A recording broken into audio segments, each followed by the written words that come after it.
We're at the round table with Mamleo. It is going by quick. This is flying by, man. I have to admit that I want to go on the golf course, but I didn't think it would be this quick. Hey, listen, you'll be able to tee off soon. I want to thank our sponsor, Guaranteed Rate Mortgage Company. For all your mortgage needs, give Cora Holbrook a call at area code 781-342-0252. They're located at 75 State Street in downtown Boston.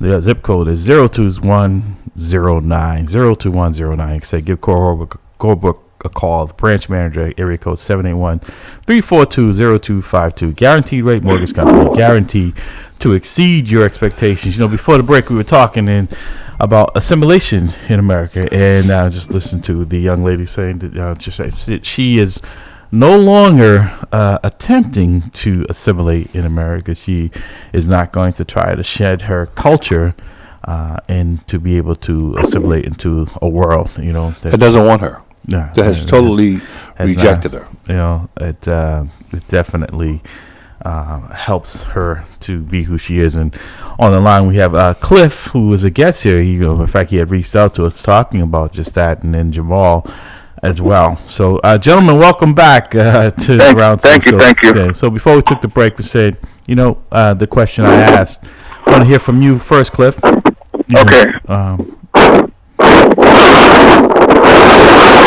He's got in there. So back. All right. So my thing is that people who Latinos who come from this country, they shouldn't be able to stop speaking their native tongues. Mm-hmm. I never stopped speaking my native tongue because my mother always told me that I know, that come from other countries forget their native language, and it's like, okay, then what's going on? Mm-hmm. But I want to say one thing, and I don't know if anybody noticed this, but in the Latino culture, there is colorism and there's racism in it. So I was, put it this way, years ago, I couldn't bring anyone that was dark-skinned to my house.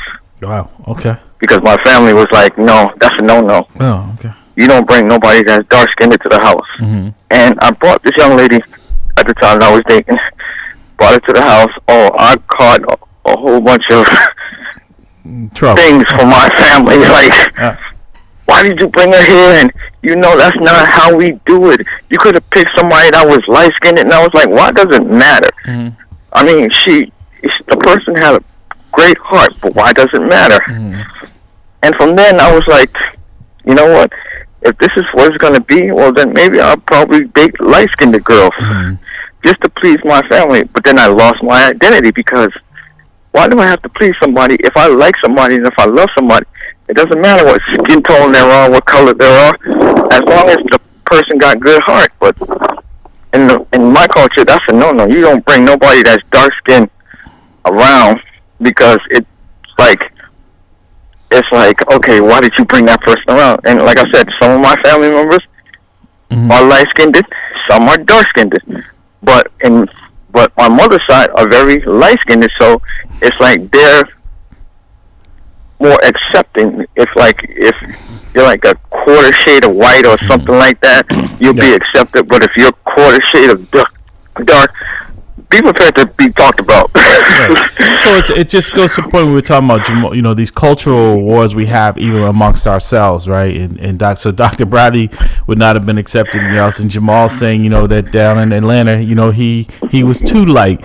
Jamal, just expunge on what Cliff is saying. So how do we get past that, or can we get past that amongst ourselves?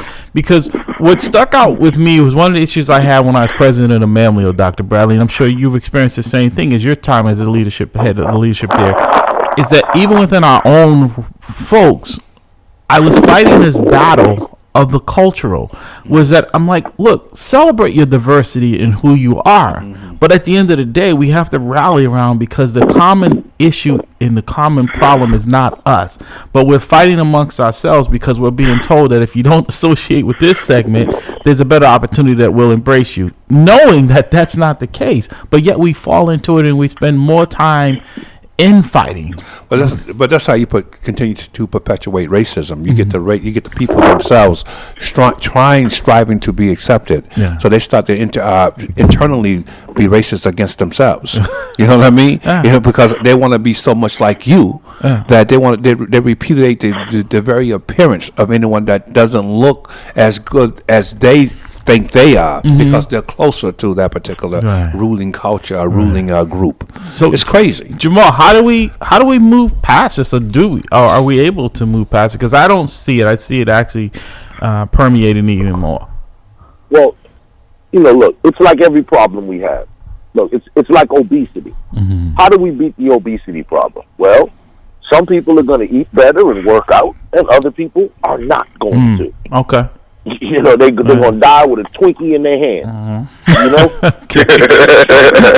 So, you on a roll this morning. I mean, listen, every morning I'm on a roll. This is where it becomes a thing where we're not going to save everybody. Okay. Period. Right. And what we need to begin to do is to find like-minded individuals, like little beacons. What was that? What was George Bush used to say? 1,000 points of light. Yes. Right. That's what we need to find. The other lights in the darkness that link up. Even in my own family, look, as quote unquote conscious as I am, and my family introduced me to a lot of the concepts of consciousness that they themselves don't even adhere to. I am a black nationalist because of my family, but most of my family is not black nationalists. Okay. So what happens is people are going to go to where you're supposed to be anyway, right? So everybody is not a warrior. Everybody is not a fighter. Some people just want to go along to get along.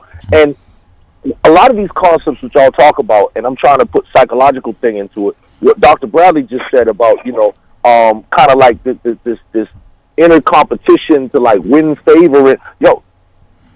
Folks do understand that that's the pimp game, right? So if you're a pimp and you have 12 women who you have sexually trafficked and are under your control, Jamal, don't go there, brother. No, I'm saying a pimp will normally set up the various women in a competition amongst themselves to win the pimp's favor.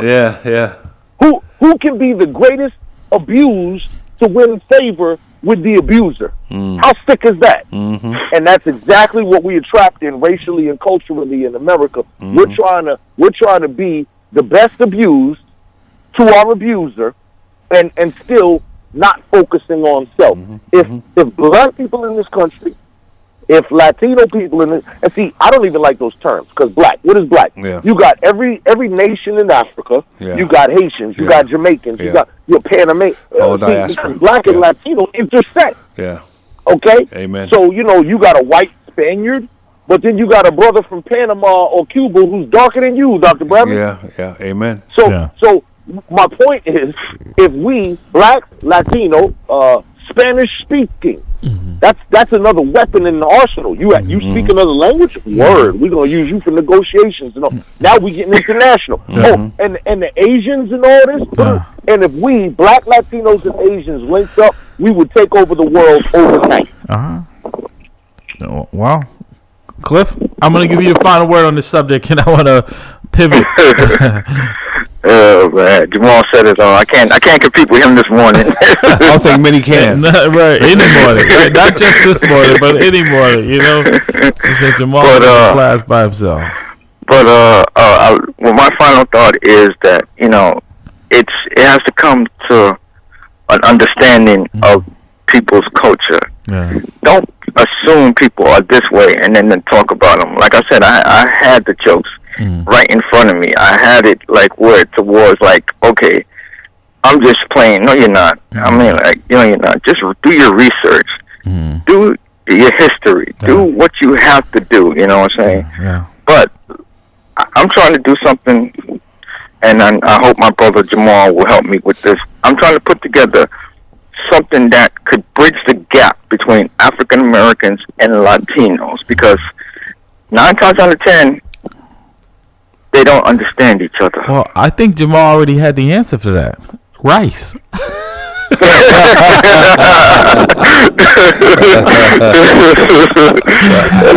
a universal. We all get a rice. At some point, man, I want us to have a conversation on the use of African American and what that means. I want us to look at how Smokey Robinson explains. Like, I don't necessarily reject what he's saying, but I just want to put that out there in public ear that we need to think about who. Every other year, we are called a different thing. You know, Negro, African American, Black. I mean, who come up with these names? But anyway, we need to talk about that at some point. But go on. All right, gentlemen. Thank you so much. We want to get into this story here, and feel free to call back. You know, it's in this week's edition of the Bay State Banner. Physical mismanagement undermines the respect for the police. Thank you, gentlemen. Appreciate this enlightening conversation here this morning. Here, I'm going to need a few minutes of it in this hour. Larry, I got one more thing. All right. I leave with a joke? Yes, you can. can. I leave with a joke? Absolutely. You started with one. Come right back to around the circle. Hobbs is looking uncomfortable right now because he already knows the joke is coming. He's got his hand on the button. Only do that when one of our pastor friends is on the line. But listen, so I heard you say earlier, you know, everybody always talks about how well dressed Hobbs is. You know, good clothes. You said you're gonna donate all your good clothes to Hobbs because you can't even wear them no more. Right, I did. Yep. I've started already. Yep. I got a call from Reverend Dr. Kevin Peterson. He's also going to donate his suits to Franklin Hobbs. And so this summer we can all expect to see Hobbs in some Capri suits.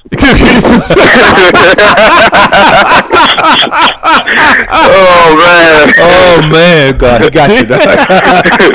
He's not saying much over here, man. You better watch out, man. He might give a Will Smith slap on you when he Hey, look, if Kevin Peterson try to slap me, he only gonna hit my knee.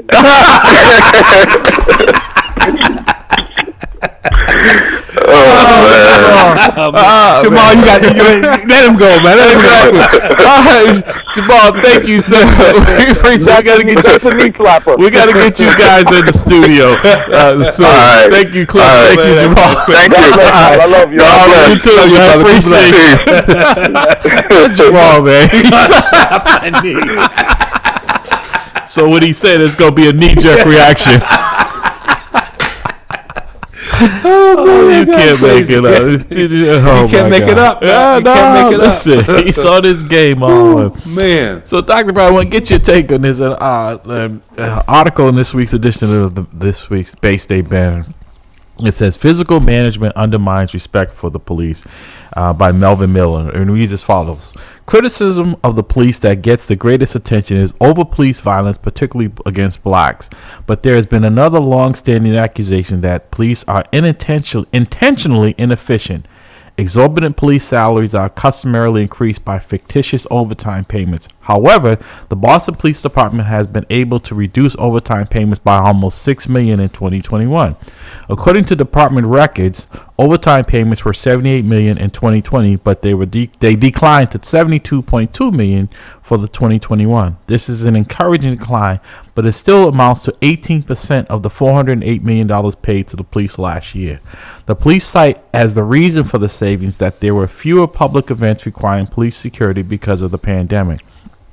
Citizens looking at the problem from the outside might conclude that inefficient staffing policy might very well have been established to boost the income of selective officers. According to the report, there are 56 officers who earn $100,000 or more with overtime pay. One wonders whether extensive work days because of overtime will cause police officers to be less efficient during their normal hours.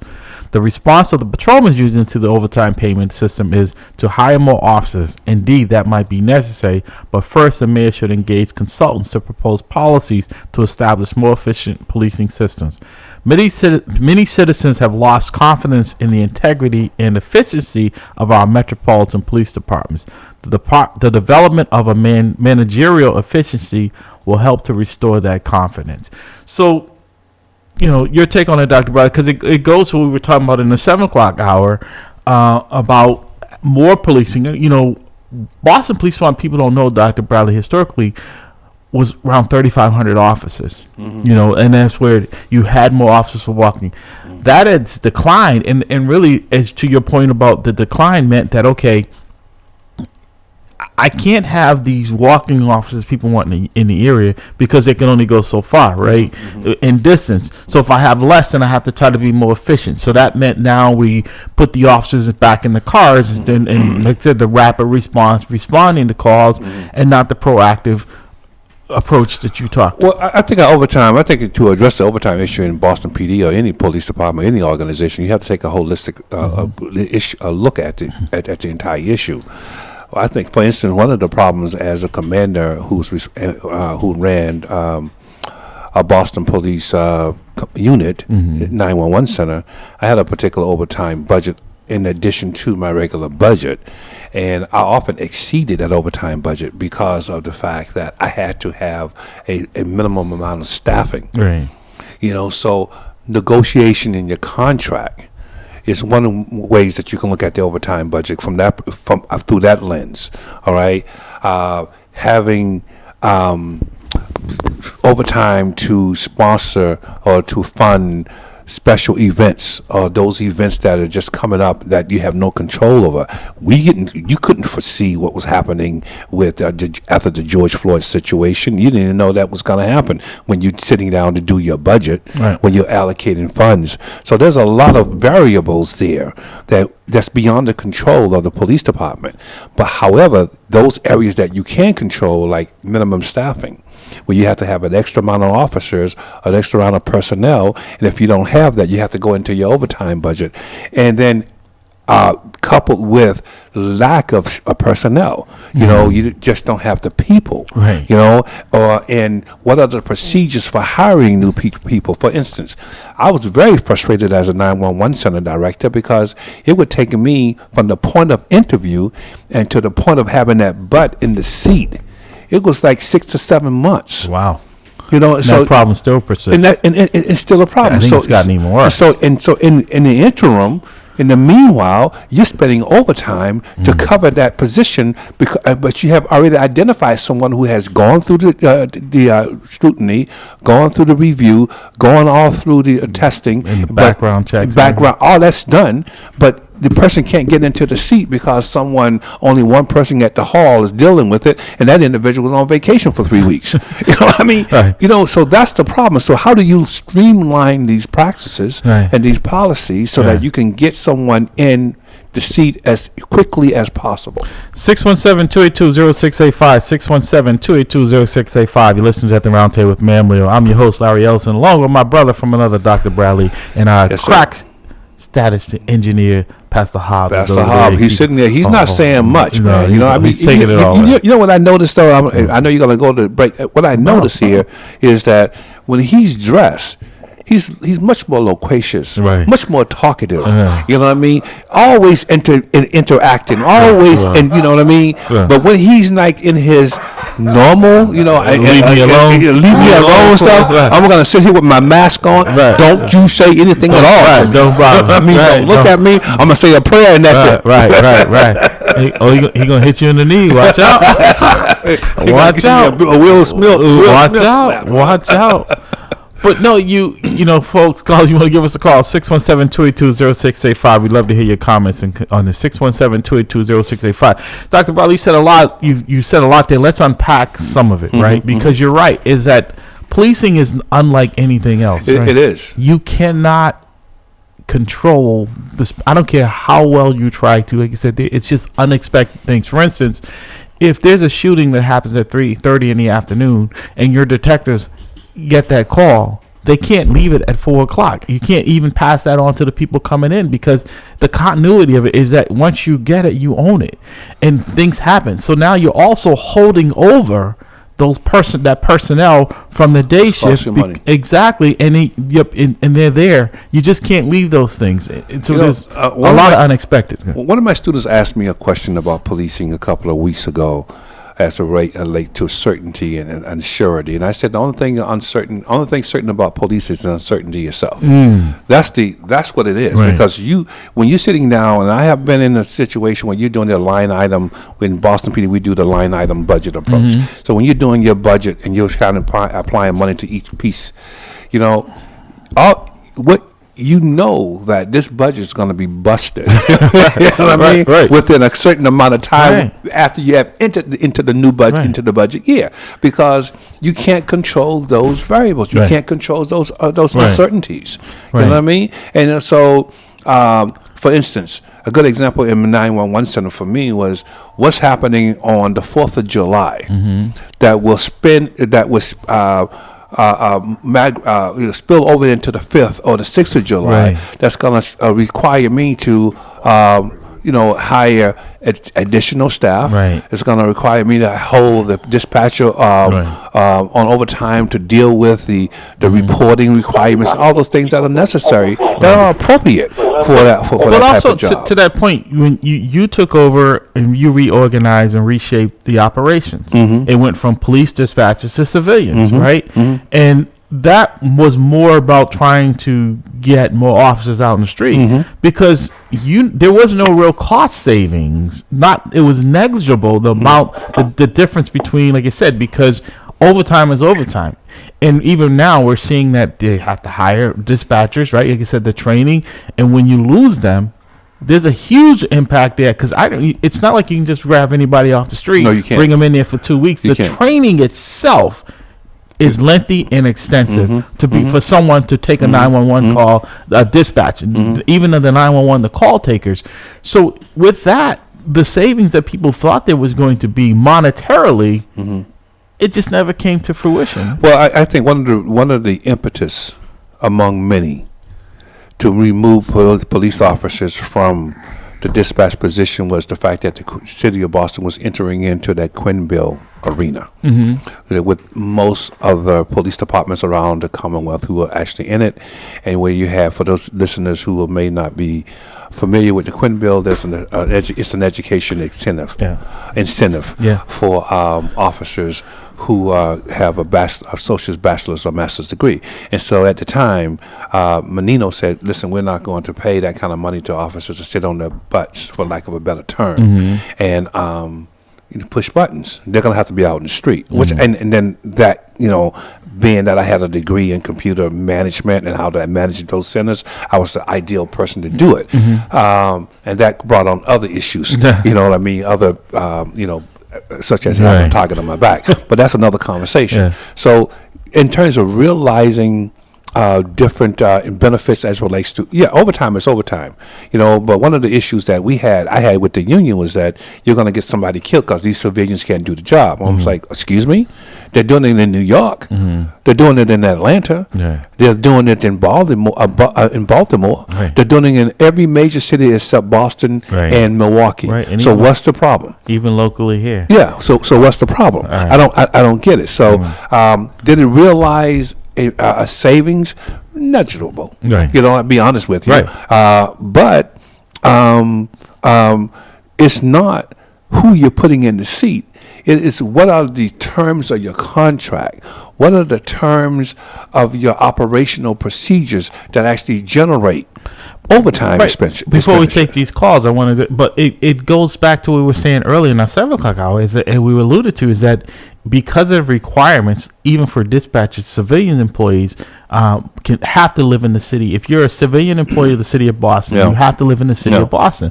The cost associated to living here, you're going to find you're either going to have to pay people more, or you're not going to be able to keep them. Absolutely, and that's what even some of the dispatchers here they find that even with that it's unaffordable to live here in the city of Boston. So you have to rectify that. In order to require them to stay, you're going to have to pay them significantly more money. Right, and then we get into why are we paying them that kind of money? Because what is the cost of living? The average price for a home in Boston is close to $600,000, and that's for one that needs a lot of work. Good morning, caller. Welcome to the roundtable.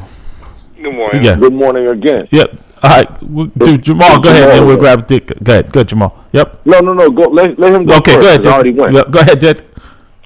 Good morning. Yeah, I like to make a comment about the next police commissioner because my patient is starting to want very thin on Michelle Wu because it seems that she's really dragging her feet and not doing the correct vetting process and getting the next police commissioner here in Boston, huh? Well, they just, I'm a little confused myself because they had this panel that they put together with Bishop Dickerson and the retired judge Ed Davis and a few other folks, and I thought they were going to be vetting whoever this person was, and now they've hired a firm to do that, and that's Perth, and that, like I said, there's a lot of concerns there because Perth is usually, from what I'm hearing, they're usually, they're part of the conversation with this firm is that they don't usually look for people that look like us for leadership. So that's just my assessment and my opinion. Well, if they look like us, they're well assimilated. Yeah. And the other thing is, I thought I would make that point. Right, is that we know that historically we don't get the opportunity to be commissioners anywhere. So, and that's usually part of the criteria that usually want you to have that experience that's not attainable. That's a logical way of saying no. There you go. You can't get the job, you have the experience. You can't get the experience if you don't have the job. So, Dicko, stand by. I want to hear what Jamal has to say here. I would first of all like to say that Ed Davis has a history of looking for people that look like us, but it's called Brick. Brick, okay. The Brick, okay. I tell you, man. For those that don't know, they don't get that joke. No, they don't. We didn't get it. Right. So make the connection, right? So I just wanted to say this because when y'all start talking about overtime, I was just in an article, and it's crazy because, a lot of these media people, when they call me up for points, we end up talking for 30 or 40. Well, any conversation with me is 30 or 40 minutes. Good morning is 30, 40 minutes. Right? So I give them all this information, and then when I see the article, it's like one little half a sentence. Right? But the overtime thing is for a guy like me who's been a police critic and police reform guy for years, certain things this is why I'm a realist. Who's against overtime? Overtime happens. We're not against overtime. We're against the abuse of overtime. Right. Okay. So the thing is, what happens is, as you know, certain people are the overtime darlings, and they always get it. They always get the plug. They always get that detail or whatever. And those are the ones that rake in the top dollars. But if you are a person who maybe has got on the bad side of the administration, you're going to be hard pressed to get those details. And as you know, there are sweetheart details. Look, who wants to go do the details at the Red Sox game? Who? Me. Who wants to do the detail at the Celtics? Who? Me. Or however it happens. And then there are certain things that people do not want to do, a la the protests and whatnot. That's no fun, getting urine and thrown at you and being called pigs for 4 hours. That's no fun. But all of this comes into play. And the thing is, a certain amount of overtime is reasonable. What we have to hunker down on is the abuse of the overtime system, the nepotism that is in there, and also too, as you know, people be double dipping. Where I don't know if overtime is just like it is for like the court thing. Like even if you go for a half an hour, you're still going to get credit for 4 hours. I don't know if overtime works like that, but I know for a fact too that there's also they cook the timesheets when they're doing overtime. If they say they were there for 5 hours, they might have only been there for 3 hours. And the people said, "Oh, we're good now. You can go." Right. The other piece, I hear what you say. See, Jamal, if anybody, like I said, two things, right? Every day I hear just on Area B, because that's usually the channel I monitor, and I work citywide. They're looking for volunteers because, like I said, Dr. Bradley alludes, there's a minimum manning of staffing that they must have, right? The Boston Police Department just lost close to 20 police officers who, from the last couple of classes that graduated, just went over to the fire department, right? This was not expected. So that is a ripple effect, right? When you don't have the numbers already. So that means that if my minimum staffing, if I, and let's say 5 of those officers that came from Area B, they're part of my patrol plan. Now, my minimum staffing says I must put at least 7 officers out, and I'm just using that number, but I only have 5 that show up. And now that's every day because these other people that I didn't expect to leave are now gone, or people are out injured. And just the other day, the shooting up at Franklin Park, right? Those officers most likely will not be back anytime soon. Anyone that was involved in that situation, well, they have to be replaced. There's going to be a cost attached to that. This would say you cannot run this like anything else. But also, Jamal, for full disclosure, you work for the city of Boston. You know that most people that aren't in the realm of, say public safety, right, where there is access to overtime, and a lot of times not by volunteer, because I can tell you a couple of years ago, the unit I work in, because of the shortage of manpower, my unit was detailed as well as others to different districts to try to supplement that overtime and help out there because they were so short staffed. That the pay for city workers on average is not enough to live in the city, right? Unless you already have a home or a family that has a home, it's very difficult to recruit people here in Boston because it's so expensive to be here. So I think we're asking for more, but paying less for doing it. You're right. There are some areas, no question about it, that can be fine-tuned. But a lot of this is just really keeping the lights on, and what I mean by that is having the adequate amount of staffing out in the areas because of the issues that they're impacting. What's the old saying? It's the cost of doing business. There you go. So, when you do business, you schedule out your business for the best case scenario. Right. But if you did not develop a plan for, when things go crazy, right, then you're a fool. Right. So with a city like Boston, like this is exactly what I'm saying. Overtime is expected. Mm-hmm. It is generally the abuse and the feeding at the trough that turns the public off. Yeah. And here's the unfair thing, because we talked about this years ago, probably 5 years ago. It is also unfair when they put out these things, and it's like, look at the top earning cops of Boston, and they'll show some cop who made like $2 million. But a lot of times, what's lost in the translation is, well, that's because that cop got fired, and now what they're putting in there is back pay. Exactly.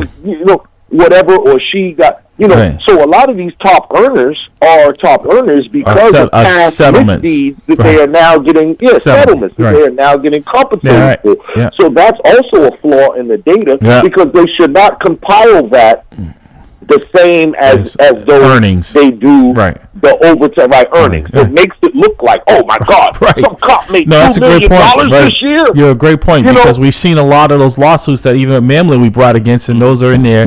There's this one officer he was fired and he just got a settlement. He was a top money maker only because the city finally compensated him for the wrongdoing. Yeah. Right? This is the brother who's going to start the school in Honduras? Yes, exactly. I literally need you to put me in contact with him because I got Honduran people who are already like, yo, we want to meet that brother. Yeah. Yeah, but there were several of them that Mamlin represented, along with our legal team represented them. But to that point as well, and I'm going to get back to Dick, Jamal, it's like the school department. They have a $1.3 billion budget, and they asked for an increase for the next calendar year, right? We know that most schools are out of session by 5 o'clock. There's no issues at the school unless if it is, it's somebody else is going to be dealing with. And school gets out the end of June, right? Mm-hmm. So it's easier to prepare your budget for BPS than it is to prepare your budget for a Boston BPD, because they don't operate in the same manner. We don't have a shutting time. Like they say, we sometimes doze, but we never close. I asked the captain one day, just jokingly, he was a commander of a station. I said, hey, just curious, where's the keys to the front door? And he said, you know what? That's a good question. Where are they? He says, why you ask? I said, just because we never lock the door. Right? If you go, other than COVID, prior to COVID, the police station doors, once the building was open, the door was never locked. I don't think they have a lock for it. Right.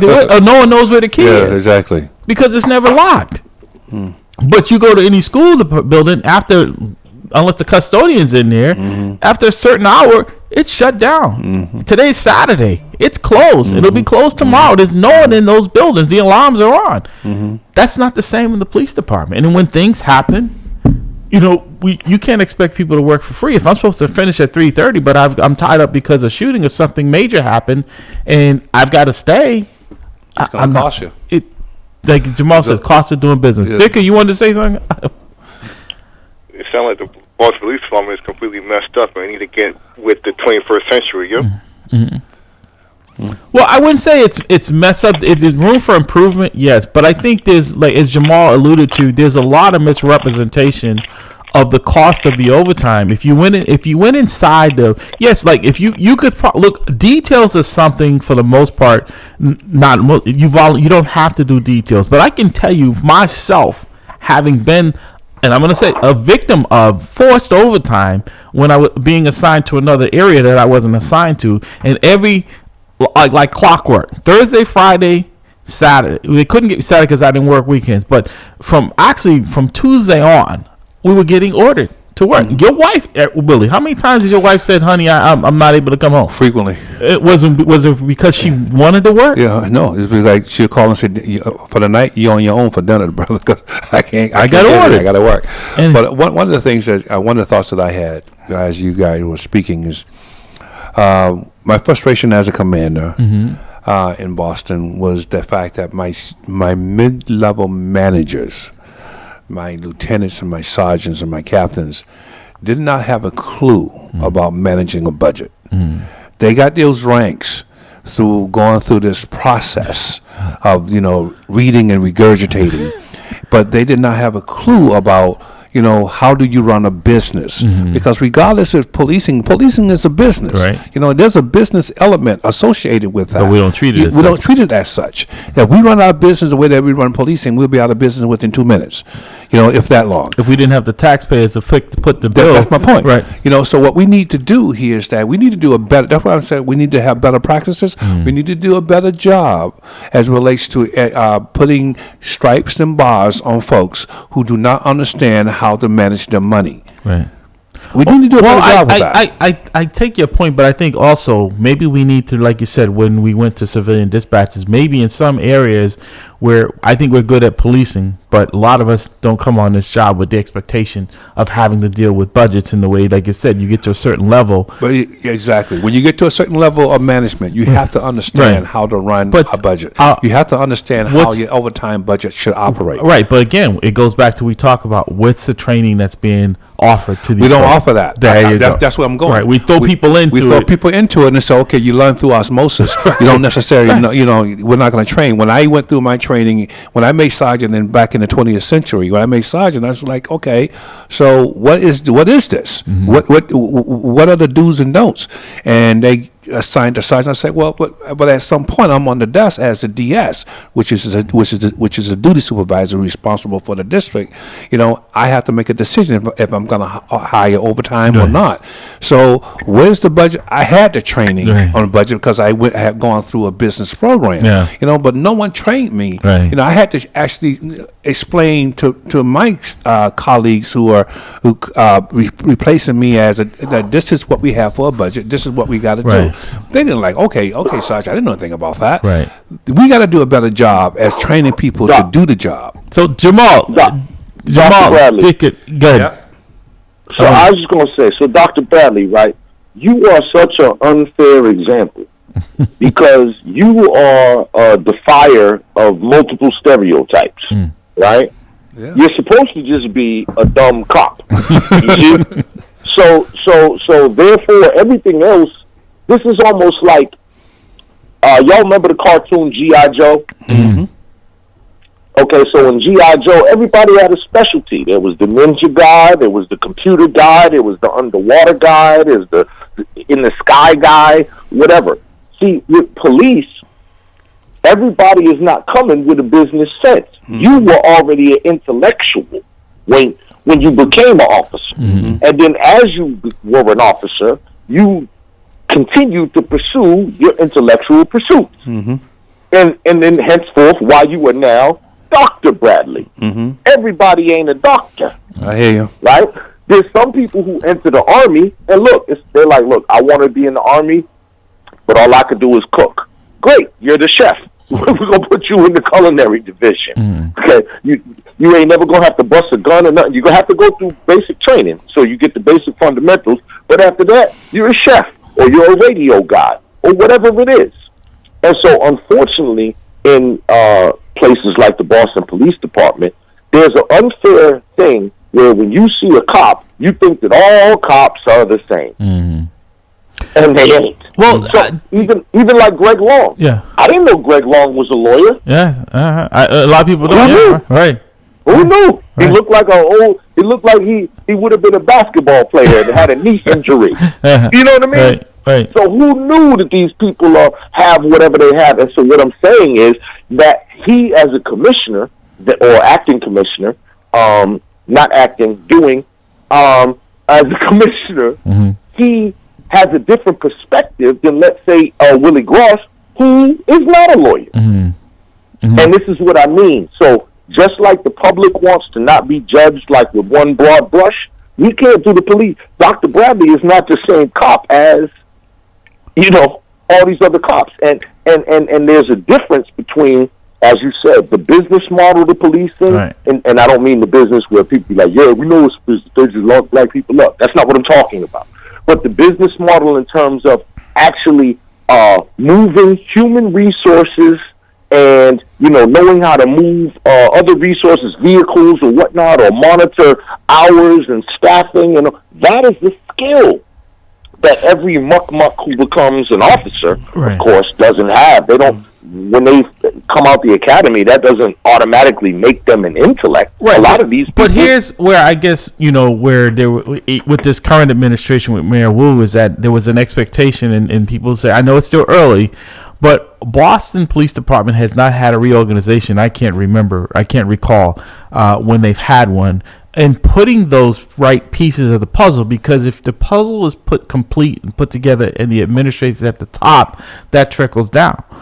That gets, like you said, if people like Dr. Bradley are in charge, then they're going to make sure that type of training, that type of input and intellect is installed in there. Whether not everyone's going to receive it in the same way, but at least we're going to make sure that that's taking place. If that's not taking place, we're losing it. Well, my first response to your comment was that Boston PD hasn't gone through a shift or a reorganization, but it's going to go through one very soon, because what you're telling me about posts, they're going to have to actually rethink how they're doing their business. Well, let me say this. I respectfully disagree. Okay. And here's why, and you may even agree with me. Okay. Is that there's the only thing that's going to change is the accountability of behavior. Okay.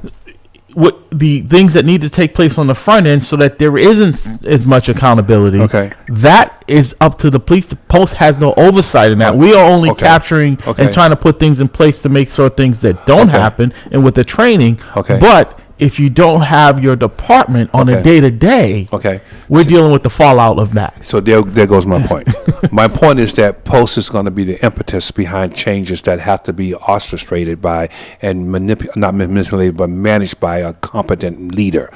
Post is going to be the meaning, going to be the impetus, going to be the reason for that kind of change at the upper levels of the police force. Well, I hope that is true.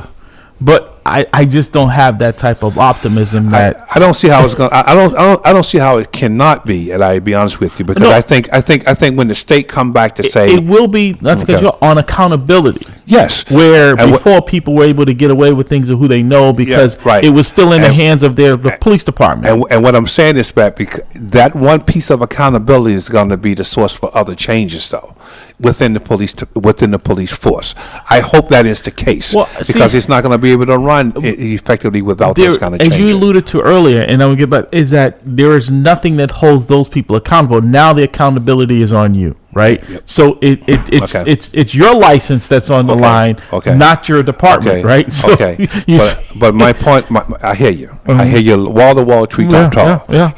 But what I'm saying here is that there's no leadership in place. And once that leadership get in place, this is one of the things that, among other things, that they're going to have to actually change. But the accountability is still not on the leadership. It is on the officers individually. You see? So this comes from the mayor. I understand who that. they put in leadership. But once the officer starts falling off the wayside because they're decertified.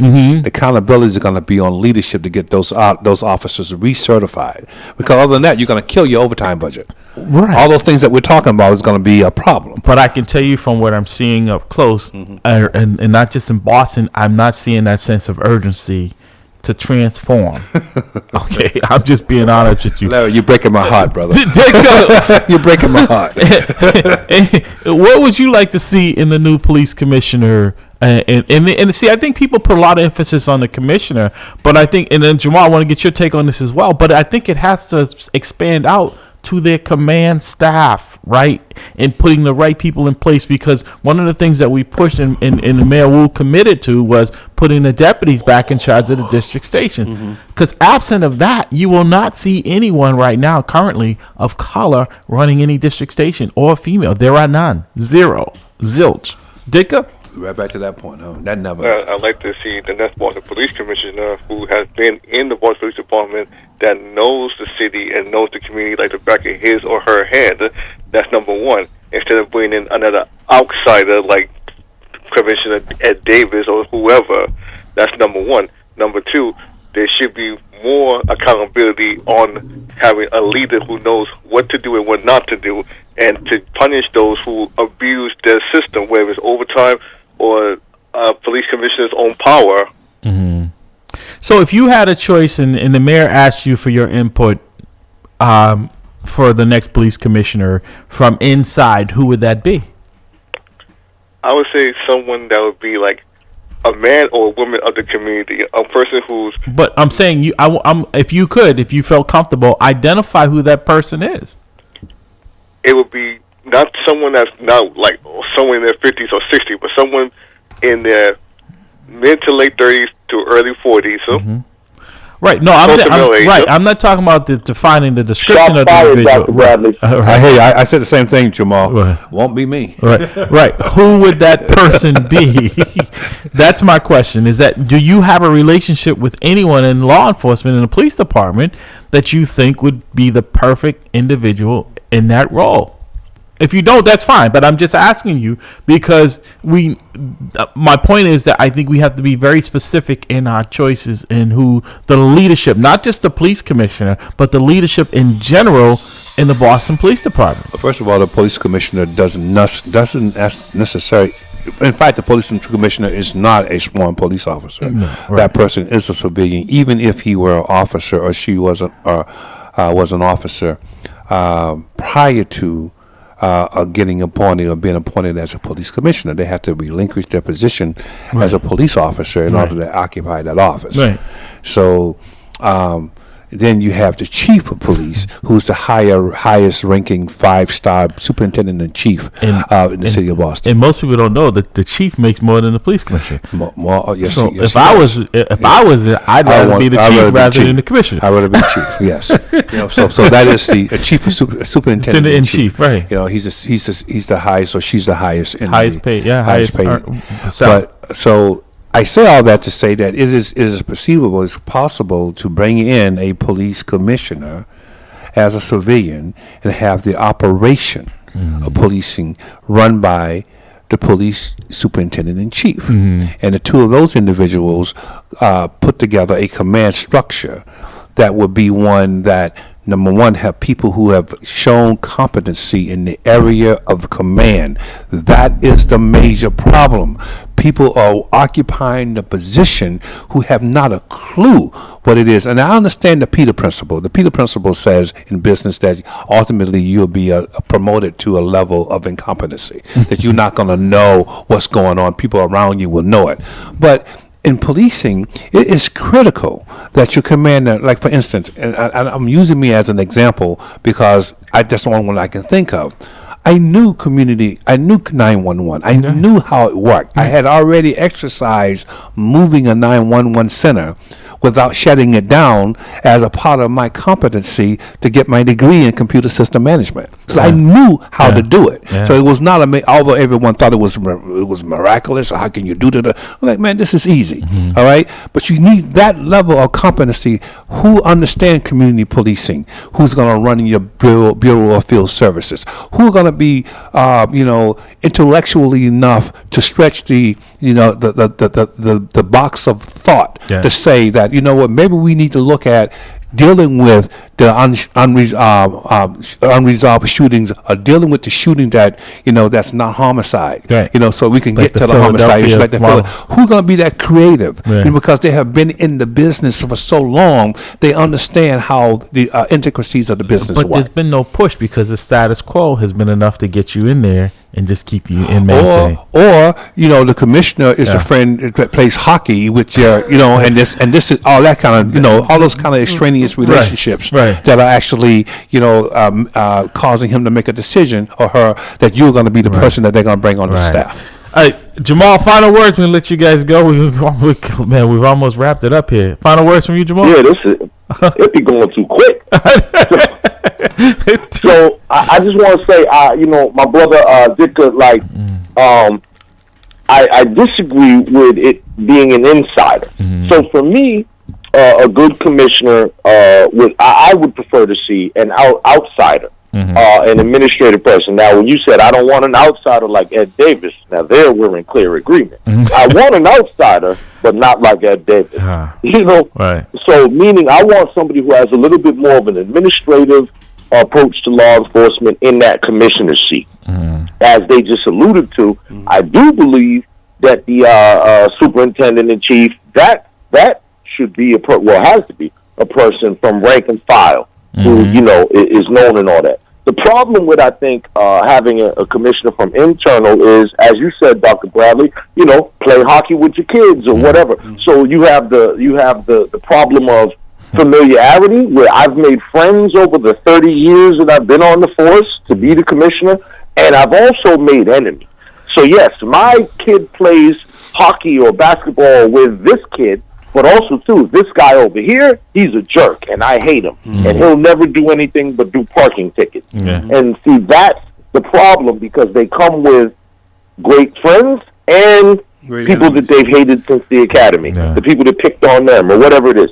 So I would like to remove that and get an outsider who actually does the business of the commissioner, and then a deputy who does all the other things. And lastly, I would just say that as Brother Cliff was saying before, we need to, have a thing between the relationship Black and Latino. Y'all remember, I've done some of these things before, so I'm going to clue him on that. We've done the Black and the police thing. We need to do that again. The relationship between the Black and the blue, what I call talking to the police. And we need to have a community dialogue again with police. So let's work on all that. Well, let's make that happen. I would say that it's talking and walking with the police, because I think they need to see exactly what we see. Never mind that coffee with the cops, because most people don't drink coffee. Exactly. Jamal Ditka, thank you, gentlemen. We've got to run. Appreciate you. Enjoy the rest of your weekend.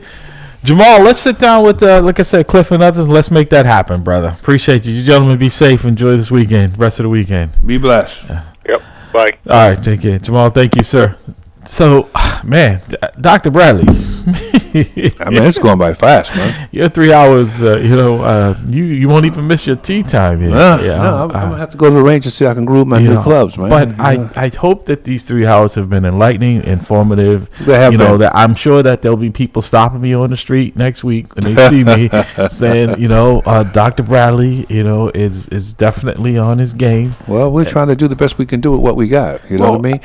But I do feel that, and I'm vested in this city because I have my kids and grandkids are residing here, so it's important for my. But not only that, you gave this I city gave, most of your youth. Yeah. Right? I gave it a lot. I gave a lot of my youth and my intelligence. Right.